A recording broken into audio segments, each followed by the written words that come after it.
জীবন, শ্রীঅরবিন্দ বলছেন আমাদের গতানুগতিক জীবন এবং চেতনা অন্ধকারাচ্ছন্ন। সেখানে কি নেই? সেখানে আলো নেই, কিন্তু কি আছে? একটা রাত্রি আছে, কিন্তু সেই রাত্রিটা কেমন না তারকাখচিত রাত্রি।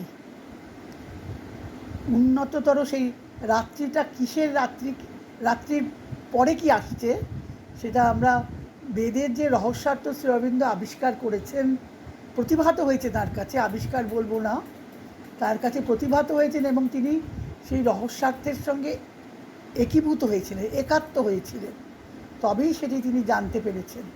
এবং তার বেদ ব্যাখ্যার যে ভাষা, এটিও তাকে ঈশ্বর জানিয়ে দিয়েছিলেন, তাকে নির্দেশ দিয়েছিলেন, এইভাবেই সেই ভাষাটা তৈরি হয়েছে। উন্নততর সত্যের সূর্য উদীয়মান হলে আগত হয় উষা।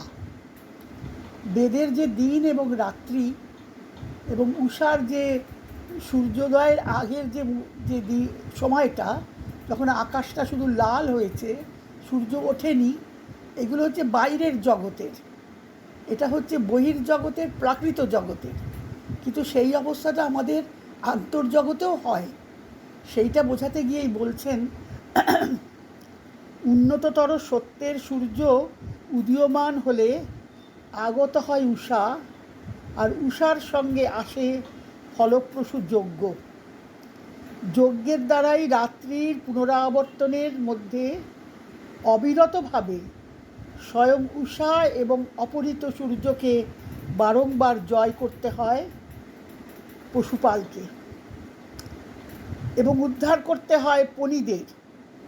বেদের সূক্তগুলির অর্থ করছেন আর কি, যে এখানে পণীরা আবদ্ধ ছিল, এবং উদ্ধার করতে হয় পণীদের অন্ধকারময় গুহা মধ্য হতে সূর্যের হারানো পশুপালকে।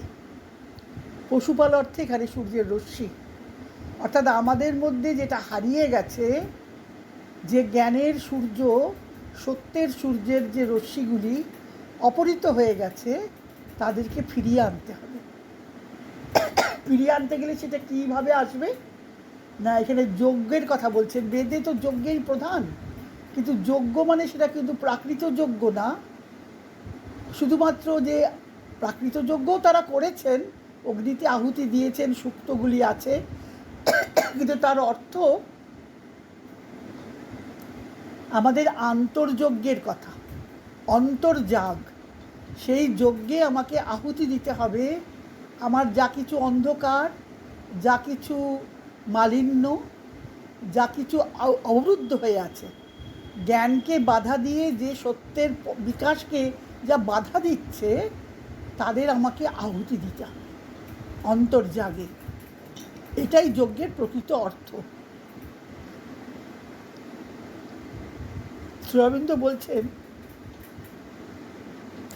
কেন যজ্ঞ করতেন তারা? যজ্ঞের দ্বারা স্বর্গের প্রাচুর্য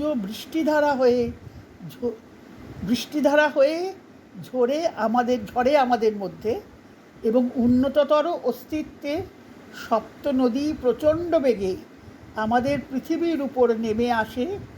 কেননা সর্বব্যাপী এবং সর্বারোধী বৃত্তের অন্ধকারময়ে অজগরের পাকগুলি ছিন্ন ভিন্ন হয়ে গিয়েছে মানস লোকের ঈশ্বর নিক্ষিপ্ত বজ্রের তীব্র বিদ্যুৎ ঝলকে। এই যজ্ঞে সোম আসক পরিশ্রুত হয়ে উন্নীত করে আমাদের স্বকীয় অমৃতকারক আনন্দের প্রবাহ সহযোগে স্বর্গের সর্বোচ্চ ধামগুলিকে। আমার অন্তরে আনন্দের প্রবাহকে, মানে উৎসটাকে, স্বর্গের সপ্ত নদী আছে। সপ্ত নদী মানে আমাদের সপ্ত চেতনাকে, সাতটা স্তর: সচ্চিত আনন্দ, দেহ মন প্রাণ অতি মানস। শ্রীঅরবিন্দ করেছেন এটা, এখানে ভাগ করা আছে, বেদের অনুসারে তিনি ভাগগুলো করেছেন, এবং পৌরাণিক যে ভাগ সেটাকে বলেছেন এটার সঙ্গে মিলে গেছে, বৈদিক ভাগের সঙ্গে। সেটা কি? ভূর্ভুবস্ব মহ জন তপ সত্য। সত্যলোক হচ্ছে একদম চরম সত্যের লোক, যেটা অ্যাবসলিউট ট্রুথ, সুপ্রিম ট্রুথ। অতিমানুষ যেটা জগৎ, অতিমানুষ জগৎ বলতে পারি, ট্রান্সেন্ডেন্টাল জগৎ বলতে পারি। সেখানে তারপরে আছে, প্রথম হচ্ছে ভূর্ভুবস্ব, দেহ মন প্রাণ। তারপরে আছে সচ্চিত আনন্দ, সচ্চিত আনন্দের বিশুদ্ধ সৎ অস্তিত্ব, বিশুদ্ধ জ্ঞান চিত, বিশুদ্ধ আনন্দ আনন্দ। সচ্চিদানন্দময় যিনি, তিনি সেই অবস্থান করেন। তা সচ্চিদানন্দের মন হলো অতিমানুষ। বুঝেছি? সচ্চিদানন্দের মন হলো অতিমানুষ। আমাদের প্রাকৃত মন অন্ধকারাচ্ছন্ন, সেই মনকে আলোকিত করতে গেলে যজ্ঞের দরকার। যজ্ঞ কী করে? বৃত্র, যেমন ইন্দ্র বজ্রের দ্বারা বৃত্রকে বধ করেছিলেন, এটা একটা রূপক কাহিনী, মহাভারতেও আছে। কিন্তু বেদের যে কাহিনীটি, সেটা শুধু রূপকের অর্থগুলিকে যে আমরা যদি না ধরি, সেটা যদি ব্যাখ্যা করি প্রকৃত অর্থে, তবে আমাদের আধ্যাত্মিক জীবন অনেক সুন্দর হয়। আধ্যাত্মিক জীবন আমাদের সত্যের সন্ধানে তাহলে অনুসন্ধানরত থাকতে পারে। আধ্যাত্মিক জীবন, আত্মার জীবন, অন্তর জীবনকে আমাদের মানে সুশৃঙ্খলভাবে আমরা সুবিন্যস্ত করতে পারি। এখানে বলছেন না, স্বর্গের 7টি নদী নাবে।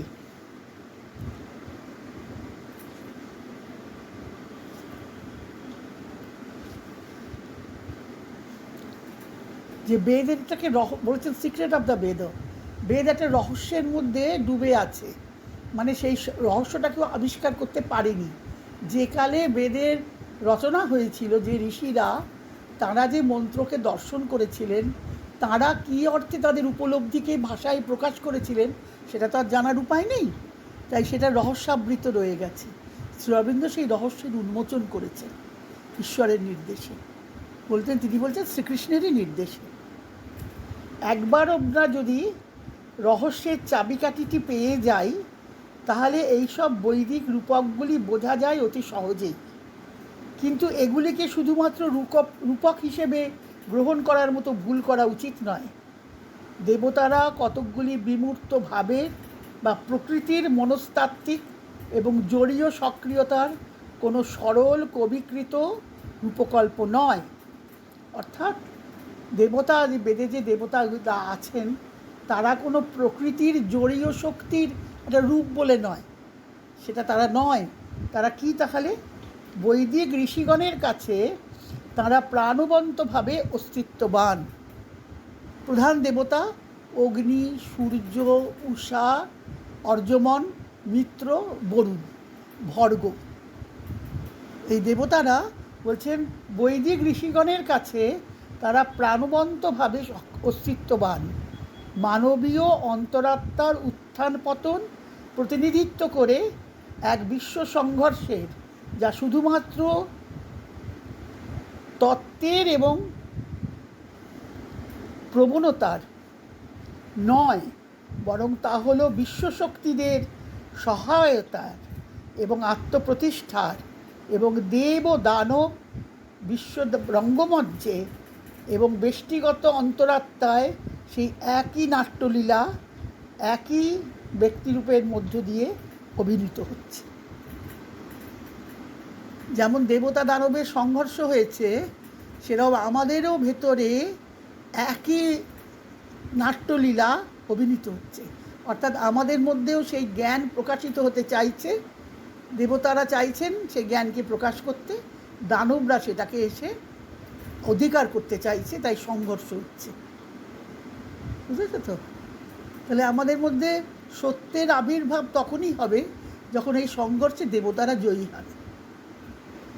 যখনই শুভ শক্তির, এই দেবতারা হচ্ছেন কোনো একটা রূপকল্প নয়, সক্রিয়তার শক্তি নয়, তারা জীবন্তভাবে অস্তিত্ববান ছিলেন তাদের কাছে,